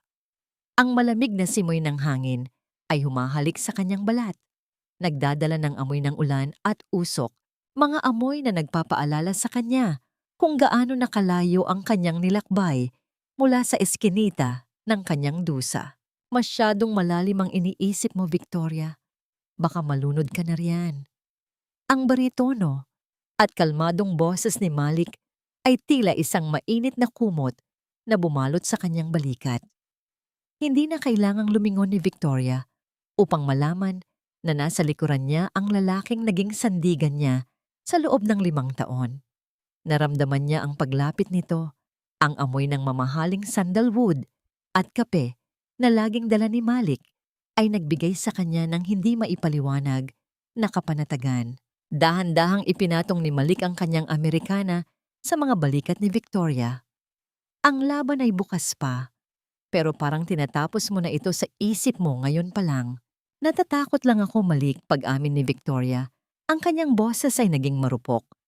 Malayo sa matapang na imahe ni Victoria na ipinapakita niya sa mga Carter. Paano kung sa huling sandali ay mabigo ako? Paano kung madamay ang mga bata? Si Liam, Mia, at Noah. Sila ang buhay ko. Ang paghihiganti ay para sa akin, pero ang kinabukasan ay para sa kanila. Hinawakan ni Malik ang kamay ni Victoria. Ang kanyang mga daliri ay marahang humahaplos sa mga sugat na matagal nang naghilom sa dulo ng mga daliri ng babae. Hindi kita hahayaang madapa muli, Mariel. Isinumpa ko yan sa harap ng puntod ng aking ina at isinusumpa ko rin yan sa harap mo ngayon. Hindi ka na mag-iisa sa laban na ito. Kung kailangang sunugin ang buong mundo para lang manatili kayong ligtas, gagawin ko. Napatitig si Victoria sa mga mata ni Malik. Sa ilalim ng liwanag ng buwan, nakita niya ang isang bagay na higit pa sa alyansa, higit pa sa paghihiganti. Nakita niya ang isang katapatan na kailanman ay hindi niya naramdaman kay Ethan. Ang pag-ibig ni Malik ay hindi mapanakit. Ito ay nagpapalaya. Isang mahinang musika ang nagmumula sa lounge. Sa ibaba, isang lumang awitin na tila nanunukso sa kanilang katahimikan. Nang hindi nagsasalita, inilahad ni Malik ang kanyang kamay. Isang paanyaya, isang sandali ng kapayapaan sa gitna ng nagbabadyang gulo. Dahan-dahang ipinatong ni Victoria ang kanyang kamay sa balikat ni Malik, habang ang isa naman ay nasa kanyang baywang. Nagsimula silang gumalaw sa ilalim ng liwanag ng buwan, isang mabagal at banayad na sayaw na tila nagpapatigil sa pag-ikot ng iyang oras. Sa sandaling iyon, wala silang iniisip na mga Carter, wala silang iniisip na mga plano at ebidensya. Tanging ang init ng katawan ng isa't isa at ang tunog ng kanilang paghinga ang namamayani. Isinandal ni Victoria ang kanyang ulo sa dibdib ni Malik. Pinakikinggan ng matatag at mabilis na tibok ng puso nito. Salamat, Malik. Salamat sa pagiging anino ko sa gitna ng matinding sikat ng araw. Huwag kang magpasalamat sa akin dahil lang sa tungkulin, Mariel. Bulong ni Malik sa kanyang tainga. Ang kanyang boses ay puno ng emosyon na matagal na niyang itinatago. Ginagawa ko ito dahil ikaw ang liwanag na nagligtas sa akin mula sa sarili kong kadiliman. Ang sandaling iyon ng kilig ay tila isang hininga bago ang isang mahabang pagsisid sa ilalim ng tubig. Ngunit sa likod ng kanilang romansa, may isang aninong nananatiling nagmamasid sa kanila mula sa dilim. Nang humiwalay sila sa isa't isa, muling bumalik ang seryosong tingin ni Malik. May kailangan kang malaman, Victoria. May isang impormasyon akong nakuha tungkol sa nakaraan ng aking ina at ni Doña Imelda. May isang lihim pa silang itinatago na mas matindi pa sa pag-switch ng medical records mo. Napatigil si Victoria, ang kanyang kaba ay muling bumangon. Ano yon? Hindi pa ito ang tamang oras, sagot ni Malik habang tinitingnan ng orasan. Bukas, sa gitna ng kasal, kapag naramdaman na nila ang rurok ng kanilang tagumpay, doon natin ibabagsak ang huling piraso ng katotohanan.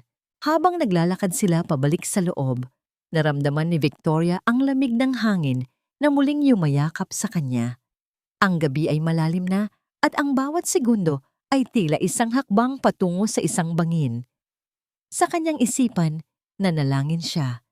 Hindi para sa kanyang sarili, kundi para sa katarungang matagal nang ninanakaw sa kanya. Ang bukas ay hindi lang isang kasal. Ito ay isang paglilitis na ang buong Maynila ang magiging saksi. Ang kampana ng Manila Cathedral ay tumutunog ng may kakaibang bigat. Tila bawat hampas ng bakal ay hindi isang pagdiriwang, kundi isang babala ng paparating na hatol. Ang loob ng simbahan ay balot ng bango ng libu-libong sariwang bulaklak at ang kinang ng mga dambuhalang chandelier na nagbibigay ng gintong liwanag sa lahat ng mga elite ng Maynila. Sa gitna ng altar, nakatayo si Ethan. Maayos ang suot na barong, ngunit ang kanyang mukha ay kasing puti ng papel. Sa dulo ng pasilyo, dahan-dahang naglalakad si Chloe. Suot ang obra maestra ni Victoria, isang gown na kasing ningning ng mga bituin, ngunit lingid sa kaalaman ng lahat. Ito ay tila isang magarang bilangguan. Si Doña Imelda ay nakaupo sa harapang hilera. Ang kanyang likod ay tuwid na tuwid. Ang kanyang leeg ay punong-puno ng mga perlas na tila mga butil ng pawis na naging bato. Ang kanyang nangiti ay puno ng kapalaluan. Tinitingnan ng bawat panauhin na tila sinasabing sila pa rin ang hari at reyna ng lipunang ito. Nang marating ni Chloe ang altar at magsimula ang seremonya, ang katahimikan ay naging kasing bigat ng semento. Ngunit nang dumating ang sandali para sa pagpapalitan ng mga sumpa, ang malalaking screen sa gilid ng simbahan na dapat ay magpapakita ng mga retrato ng pag-ibig ni na Ethan at Chloe ay biglang nag-iba ng kulay. Isang malabo, ngunit malinaw na boses ang umalingaw-ngaw sa buong katedral. Isang boses na binuo mula sa isang lihim na recording. Siguraduhin mong ang lalabas na resulta ay baog siya. Hindi maaring magkaroon ng tagapagmana ang pamilyang ito mula sa isang maruming mananahi. Palabasin nating kasalanan niya ang lahat para mapalayas natin siya nang walang makukuha. Ang boses ni Doña Imelda ay parang isang laso na nakumalat sa bawat sulok ng simbahan. Ang mga bulungan ng mga panauhin ay tila naging isang malakas na ugong ng mga bubuyog. Napatingin ang lahat kay Imelda na ang mukha ay biglang naging abo ang kulay. Ang kanyang mga kamay ay nagsimulang manginig. Pilit na itinatago ang kahihiyang unti-unting lumalamon sa kanya. Hindi pa man natatapos ang gulat ng madla, ang malaking pinto ng simbahan ay bumukas ng malakas. Nagpapasok ng isang malamig na hangin na nagpapatay sa ilang mga kandila. Doon, nakatayo ang isang babaeng balot ng misteryo. Suot ang isang pulang gown na tila isang buhay na apoy. Dahan-dahan niyang itinaas ang kanyang belo, naglalantad sa mukha ni Victoria, o mas kilala ngayon bilang si Mariel. Ang kasal na ito ay hindi isang unyon ng pag-ibig, kundi isang pagdiriwang ng mga kasinungalingan.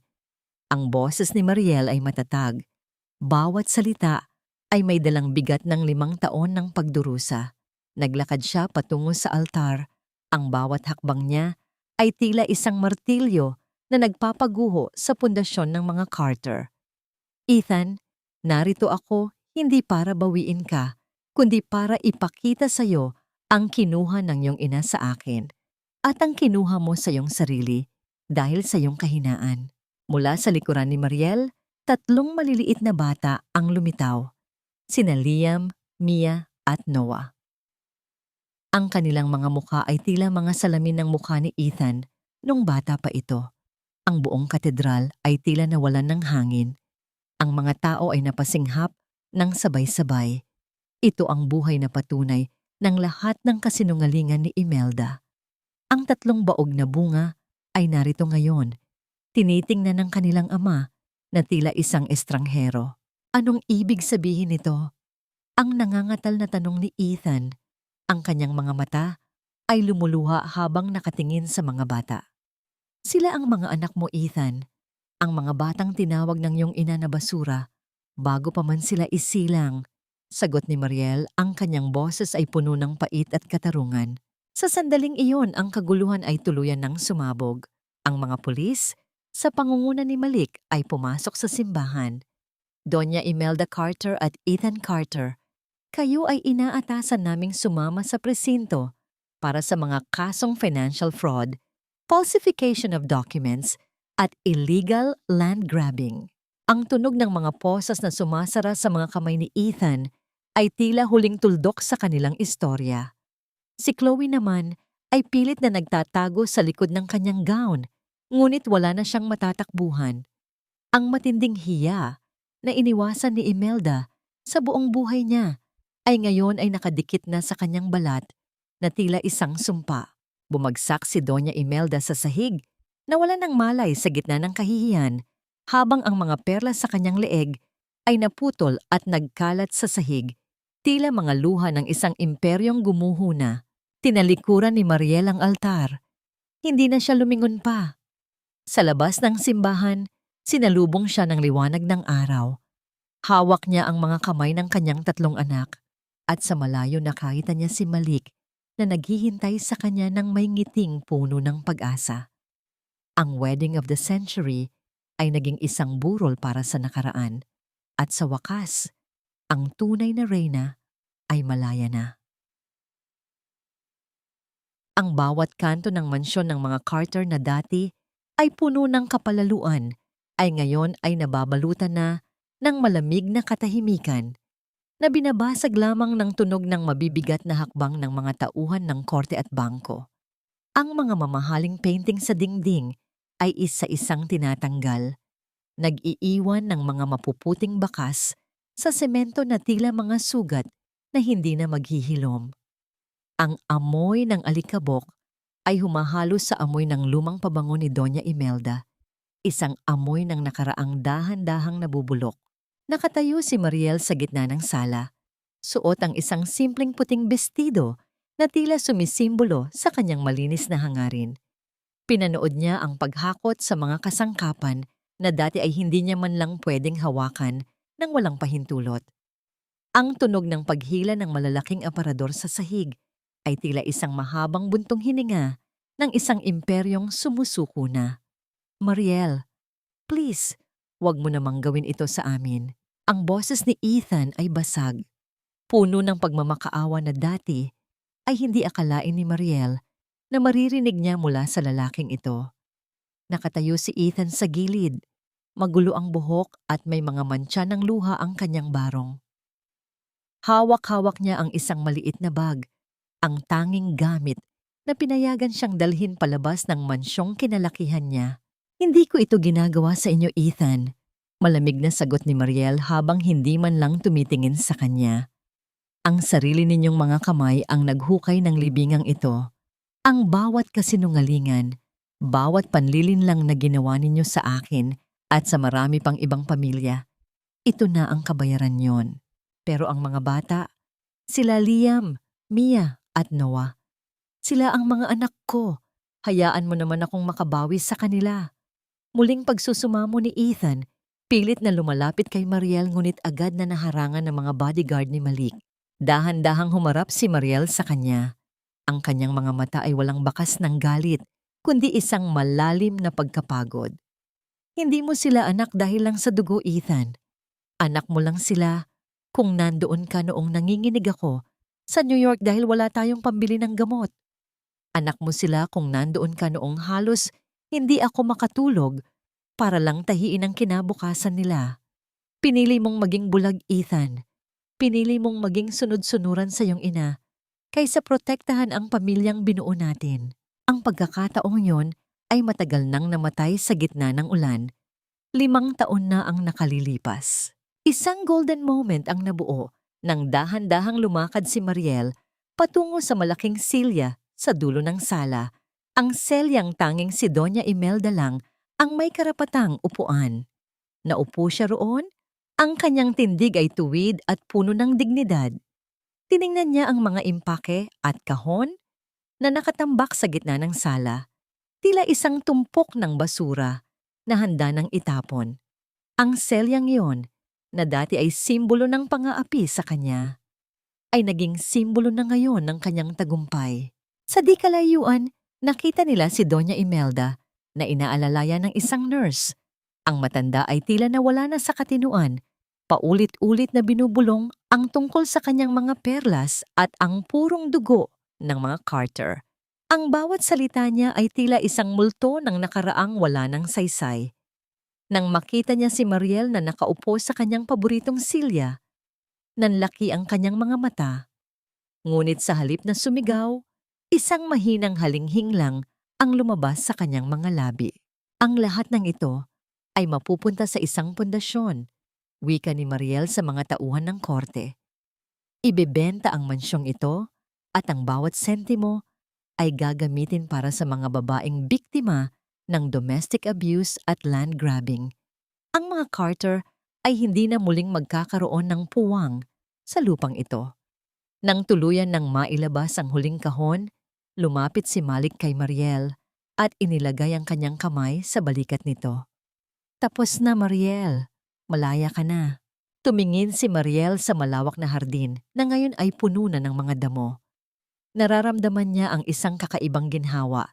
Tila may isang mabigat na kadena na tuluyan ng naputol sa kanyang puso. Ngunit sa gitna ng katahimikang iyon, isang mabilis na hakbang ang narinig nila mula sa labas. Isang pulis ang humahangos na pumasok. "Ma'am, may problema po sa presinto." Si Chloe. Nagtangka itong tumakas. At may kasama itong isang lalaki na sinasabing may hawak na ebidensya laban kay Mr. Malik Vaughn. Napatigil ang tibok ng puso ni Mariel. Tiningnan niya si Malik na ang mukha ay biglang naging seryoso at madilim. Isang bagong unos na naman ba ang nagbabadyang sumira sa kanyang kapayapaan? O ito na ang huling pagsubok upang malaman kung hanggang saan ang kayang isakripisyo ng pag-ibig? Ang takot ay parang isang malapot na usok na biglang bumalot sa malinis na hangin na akala ko ay payapa na. Habang papalayo ang sasakyan ng pulis, mabilis na hinawakan ni Malik ang aking braso. Ang kanyang mga mata ay naglalabas ng isang uri ng proteksyon na tila isang pader na bakal. Hindi pa pala sapat na gumuho ang imperyo ng mga Carter. Ang mga sugatang hayop ay mas lalong nagiging mapanganib kapag wala na silang matatakbuhan. Mariel, dalahin mo ang mga bata sa ligtas na lugar. Ako na ang bahala rito. Ang boses ni Malik ay matigas. Walang puwang para sa pag-aalinlangan. Ngunit bago pa kami makakilos, ang tunog ng mabilis na pag-ikot ng gulong sa graba ng labas ng mansyon ay umalingaw-ngaw, na sinundan ng marahas na pagpreno na naglabas ng amoy ng nasunog na goma. Isang lumang van ang huminto at mula roon ay lumabas si Chloe. Magulo ang buhok at nanlilisik ang mga mata, kasama ang isang lalaking may hawak na bakal. Ang dating sopistikadong babae ay wala na. Ang nakaharap ko ay isang desperadong anino ng kanyang sarili. Nasaan ang pera, Mariel? Nasaan ang mga alahas ni Imelda? Ang hiyaw ni Chloe. Ang kanyang boses ay parang isang kiss-kiss ng kinakalawang na yero. Hindi niyo ako pwedeng iwanan ng walang anuman. Akin ang lahat ng ito. Sa likuran ko, narinig ko ang mahinang paghikbi ni Mia at ang pagkabahala ni Liam at Noah. Ang bawat patak ng kanilang luha ay tila isang mitya na nagpaapoy sa aking dibdib. Lumapit ang lalaking kasama ni Chloe. Itinaas ang kanyang hawak na bakal na tila handang manakit ng sinumang humarang. Ngunit bago pa man ito makalapit sa amin, mabilis na humarang si Malik. Ang tunog ng pagtama ng laman sa bakal ay hindi ko narinig, ngunit nakita ko ang mabilis na galaw ni Malik upang agawin ang sandata. Sa isang iglap, ang lalaki ay napasandal sa pader at ang bakal ay bumagsak sa semento na lumikha ng isang matunog at malamig na ingay na yumanig sa katahimikan ng hardin. Hindi nagtagal at dumating ang mga dagdag na tauhan ni Malik upang tuluyang pigilan si Chloe na nagpupumiglas at sumisigaw ng mga sumpa laban sa akin. Tapos na ang dula mo, Chloe.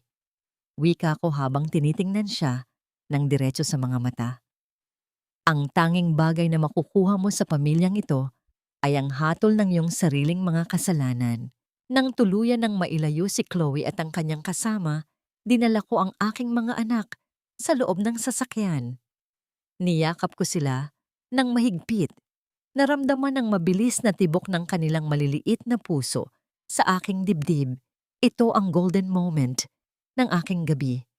Ang malaman na sa kabila ng lahat ng gulo, ang aking mga anak ay ligtas sa ilalim ng aking mga pakpak.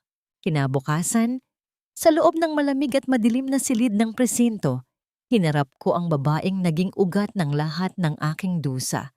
Si Doña Imelda ay nakaupo sa likod ng rehas. Ang kanyang kulay kahel na suot ay tila isang malaking insulto sa kanyang dating pagkatao.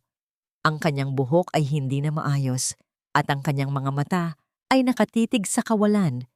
Tila hinahanap pa rin ang kanyang nawalang korona. Bakit ka narito, Mariel? Para pagtawanan ako? Ang boses niya ay mahina. Parang isang tuyot na dahon na malapit ng malaglag. Narito ako para ibalik sa iyo ang huling piraso ng iyong dangal, Doña Imelda. Sagot ko habang inilalapag sa lamesa ang isang maliit na piraso ng tela. Ang sid-sid ng vest na itinapon niya sa basurahan. 5 taon na ang nakalilipas. Ito ang nagpapaalala sa akin na ang bawat tahi ay may katumbas na sakripisyo at ang bawat sakripisyo ay may katumbas na katarungan.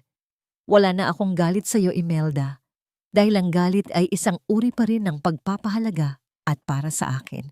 Wala ka na ring halaga. Tinalikuran ko ang rehas. Iniwan ang matanda sa kanyang sariling kadiliman. Habang naglalakad ako palabas, naramdaman ko ang tunog ng pagsara ng mabigat na pintong bakal sa aking likuran. Ang bawat hakbang ko sa pasilyo ng presinto ay tila isang pagtakas mula sa isang mahabang panaginip. Sa labas, naghihintay si Malik. Ang sikat ng araw ay tumatama sa kanyang mukha. Nagbibigay ng isang liwanag na matagal ko nang hindi nakikita. Lumapit siya sa akin at hinawakan ng aking kamay. Ang kanyang hawak ay matatag at puno ng pangako. "Maayos na ba ang lahat?" tanong niya. "Oo, Malik, maayos na," sagot ko. Ngunit sa loob-loob ko, alam kong may isa pang huling sugat na kailangang hilumin. Ang sugat ng aking sariling nakaraan na tanging ang panahon at pag-ibig lamang ang makakapagpagalingi. Habang papalayo kami sa presinto, tiningnan ko ang langit na ngayon ay malinis at asul. Ang bagyo ay tuluyan ng lumipas at ang bawat patak ng ulan noon ay naging mga butil ng pag-asa ngayon. Ang aking kwento ay hindi natapos sa paghihiganti, kundi sa pagsisimula ng isang buhay na wala ng takot at puno ng pagmamahal. Ang bawat hagod ng pintura sa puting pader ng bagong gusali ay tila isang pagpahid sa mga mantsa ng aking nakaraan. Ang amoy ng bagong semento at sariwang bulaklak ay pumupuno sa hangin ng Mariel's Foundation, isang kanlungan para sa mga kababaihang tulad ko ay nakaranas ng hagupit ng kawalang katarungan. Hindi ito itinayo mula sa galit, kundi mula sa mga piraso ng aking nadurog na pangarap na muli kong pinagtagpi-tagpi sa tulong ng mga taong naniwala sa akin. Nakatayo ako sa gitna ng malawak na silid kung saan nakahilera ang mga makabagong makinang panahi. Pinanood ko ang mga kababaihan na dahan-dahang hinahaplos ang mga tela. Ang kanilang mga mata ay may bakas ng takot, ngunit may sisidlan na rin ng pag-asa. Lumapit ako sa isang batang ina na mahigpit ang hawak sa kanyang sinulid. Ang kanyang mga kamay ay nanginginig pa sa kaba. Ang bawat tahi ay isang pagkakataon para muling buuin ang iyong sarili. Malumanay kong wika habang ipinapatong ang aking kamay sa kanyang balikat.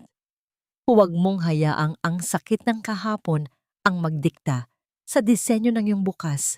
Hawakan mo ang karayom ng may dangal dahil ikaw ang may hawak ng sarili mong tadhana. Ang nangiting isinukli niya sa akin ay tila isang golden moment na nagpasinghap sa aking dibdib. Ito ang tunay na tagumpay, hindi ang makitang nagdurusa ang aking mga kaaway, kundi ang makitang bumabangon ang mga taong inakala nilang wala ng silbi. Nang dapit hapon, dinala ako ni Malik sa isang tahimik na sementeryo sa labas ng lungsod. Bitbit ko ang aking lumang makinang panahi na naisalba mula sa apoy noon. Ang bakal nito ay may mga gasgas at bakas ng nakaraan, ngunit nananatili itong matatag.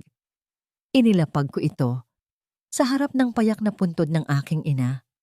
Ang tunog ng paglapat ng bakal sa damuhan ay tila isang huling pagbisita ng isang kaibigan. "Inay, narito na ako," bulong ko habang hinahaplos ang malamig na marmol. Hindi na ako ang batang laging umiiyak sa ilalim ng ulan. Ang makinang ibinigay niyo ay hindi lang nakagawa ng mga damit. Nakagawa ito ng isang buhay na maipagmamalaki ko at ng inyong mga apo. Naramdaman ko ang pagtabi ni Malik sa akin. Ang kanyang presensya ay tila isang matatag na puno na nagbibigay ng lilim sa gitna ng nagbabagang sikat ng araw. Tumingin ako sa kanya at sa unang pagkakataon, hindi ko na nakita ang anino ng paghihiganti sa kanyang mga mata. Tanging ang dalisay na paghanga at pag-ibig ang nananahan doon. "Handa ka na bang bitawan ang lahat ng bigat, Mariel?" tanong niya. Ang boses ay puno ng pagsuyo. Tumango ako, nararamdaman ang pagluwag ng kung anumang nakasakal sa aking kaluluwa sa loob ng maraming taon. Ang bawat luhang pumatak sa puntod ng aking ina ay hindi nagawa ng pait, kundi ng isang malalim na katarungang sa wakas ay nakamit na. Ang bawat sugat sa aking mga daliri ay naghilom na nag-iiwan ng mga pilat na magsisilbing paalala na ako ay lumaban at nanalo. Habang naglalakad kami palayo sa puntod, narinig ko mula sa malayo ang tawanan ng aking mga anak na naglalaro malapit sa sasakyan. Ang tunog ng kanilang masayang boses ay tila isang oyayi na nagpapatulog sa lahat ng galit at puot na dati ay bumubulabog sa akin. Ang bawat hakbang ko sa damuhan ay tila isang pagtatanim ng bagong binhi, isang binhi ng kapayapaan na hinding-hindi na muling mabubunot ng kahit anong bagyo. Ang paghilom ay hindi isang mabilis na proseso. Ito ay isang mahabang paglalakbay na puno ng mga sandali ng pag-aalinlangan. Ngunit sa gabing iyon, habang ang buwan ay dahan-dahang sumisikat sa kalangitan, alam kong tapos na ang panahon ng aking pagtatago sa dilim. Ang bawat tahi ng aking buhay ay nasa tamang lugar na, bumubuo ng isang larawang puno ng kulay, tibay, at higit sa lahat, tunay na kalayaan. Ang puting buhangin ng Boracay ay tila pulbos ng mga bituin na dahan-dahang humahalik sa aking mga paa. Kasing lambot ng mga pangarap na inakala ko noong una ay tuluyan ng naglaho. Ang dagat ay may kulay na asul na tila isang malawak na salamin. Sumasalamin sa langit na walang bahid ng ulap, malaya at payapa. Ang tunog ng mga alon na dahan-dahang humahampas sa pampang ay tila isang banayad na kumpas ng musika, isang himig na nagpapatigil sa lahat ng ingay ng aking nakaraan. Mula sa kinatatayuan ko sa ilalim ng isang puno ng niyog, pinanood ko sina Liam, Mia at Noah. Nagtatakbuhan sila sa gilid ng tubig. Ang kanilang mga tawanan ay mas malakas pa sa bulong ng hangin. Bawat talsik ng tubig dagat sa kanilang mga balat ay tila mga diamanteng nagniningning sa ilalim ng sikat ng araw. Sila ang aking buhay, ang aking tatlong himala na nagpatunay na ang isang pusong dinurog ay kayang lumikha ng isang mundong puno ng kulay. "Mommy, look! I found a shell!" Sigaw ni Mia habang itinataas ang isang kulay rosas na kabibe. Ngumiti ako, isang nangiting totoo at abot hanggang sa aking mga mata. "Napakaganda niyan, anak. Itago mo yan bilang alaala ng araw na ito." Naramdaman ko ang isang mainit na presensya sa aking likuran. Hindi na ako lumingon dahil ang boses ni Malik ay matagal nang nakatimo sa aking kaluluwa. Ang kanyang kamay ay dahan-dahang pumatong sa aking balikat, isang hawak na puno ng respeto at tahimik na pangako. "You look beautiful today, Mariel." Bulong niya. "Hindi na kita nakikitang tumitingin sa likuran mo. Para bang sa wakas, narito ka na talaga sa kasalukuyan." Humarap ako sa kanya. Ang hangin ay bahagyang nilalaro ang aking maikling buhok. Dahil sa wakas, Malik, nahanap ko na ang aking tahanan. Hindi sa isang mansyon, hindi sa isang titulo, kundi sa piling niyo at sa kapayapaang ibinigay mo sa akin. Dahan-dahang kinuha ni Malik ang aking kamay. Sa gitna ng dapit hapong iyon, habang ang langit ay nagpapalit ng kulay mula asul patungong kahel at lila, lumuhod siya nang bahagya sa aking harap. Inilabas niya ang isang maliit na kahon. Walang magarbong seremonya, walang mga reporter, tanging ang tunog ng dagat at ang presensya ng mga anak ko ang saksi. "Mariel, hindi kita gustong pakasalan para lang iligtas ka. Gusto kitang pakasalan dahil ikaw ang nagligtas sa akin mula sa isang buhay na walang saysay. Will you let me be the person who will hold your hand, not just in the triumphs, kundi pati sa bawat simpleng araw ng ating buhay?"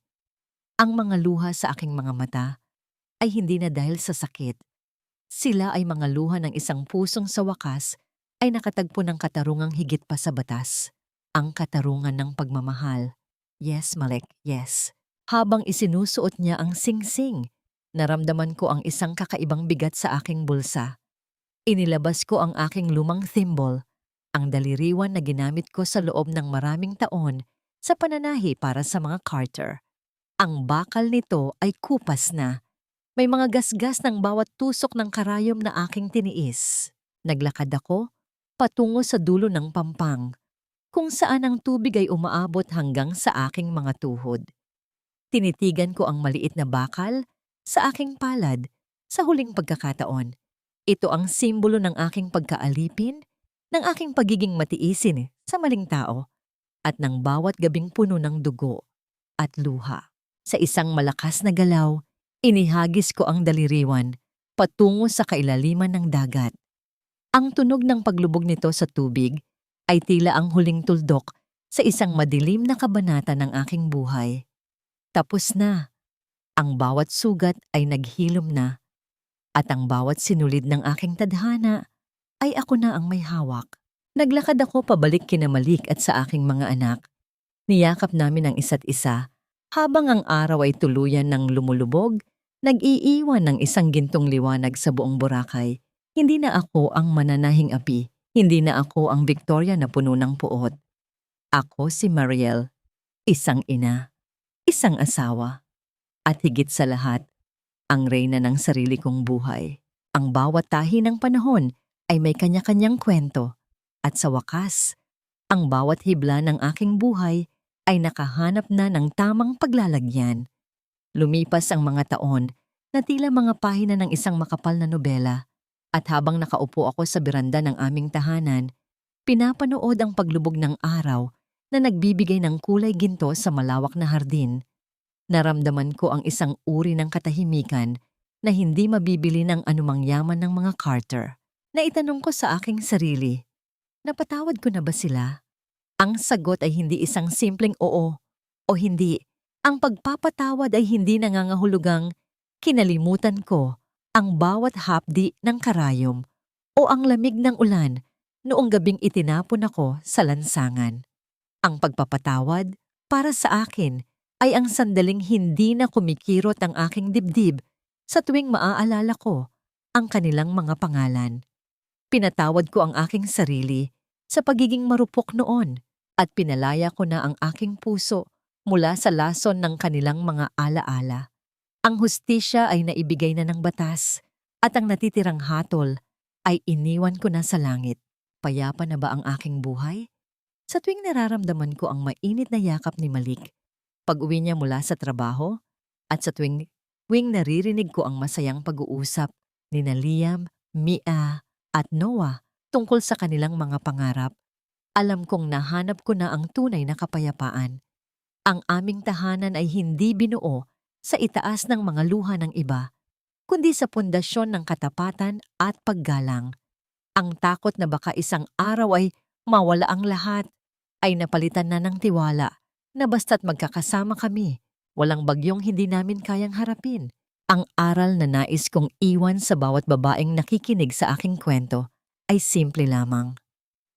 Ang iyong halaga ay hindi itinatakda ng kakayahan mong magkaanak, ng lalaking nasa tabi mo, o ng mga taong pilit kang ibinababa. Ang bawat sugat at bawat patak ng dugo mula sa mga tusok ng karayom ng buhay ay hindi tanda ng iyong kahinaan, kundi mga marka ng iyong katibayan. Ang kabutihan ay hindi kailanman nagiging punto ng kahinaan. Ito ang pinakamalakas na sandata na magdadala sa iyo patungo sa katarungan sa tamang panahon. Tiningnan ko ang aking mga kamay. Ang mga kamay na dati ay puno ng sugat at uling.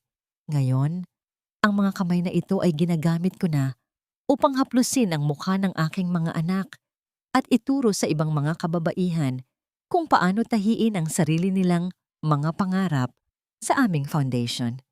Ang Mariel's Foundation ay patuloy na lumalago, nagbibigay ng liwanag sa mga silid na dati ay balot ng kadiliman. Sa huling sandali ng dapit hapon, naramdaman ko ang marahang paghawak ni Malik sa aking kamay. Tumingin kami sa abot tanaw kung saan ang unang bituin ay nagsisimula ng kumislap. Wala ng pait, wala ng galit. Tanging ang pasasalamat sa bawat tahi ng tadhana na nagdala sa akin sa sandaling ito. Tapos na ang kwento ng mananahing api. Nagsisimula na ang walang hanggang kabanata ng babaeng nagtagumpay sa pamamagitan ng pag-ibig at dangal. Ang gabi ay malalim na, ngunit hindi na ako natatakot sa dilim. Dahil sa bawat tibok ng aking puso, alam kong ako ang reyna, ang arkitekto, at ang mananahi ng sarili kong kaligayahan.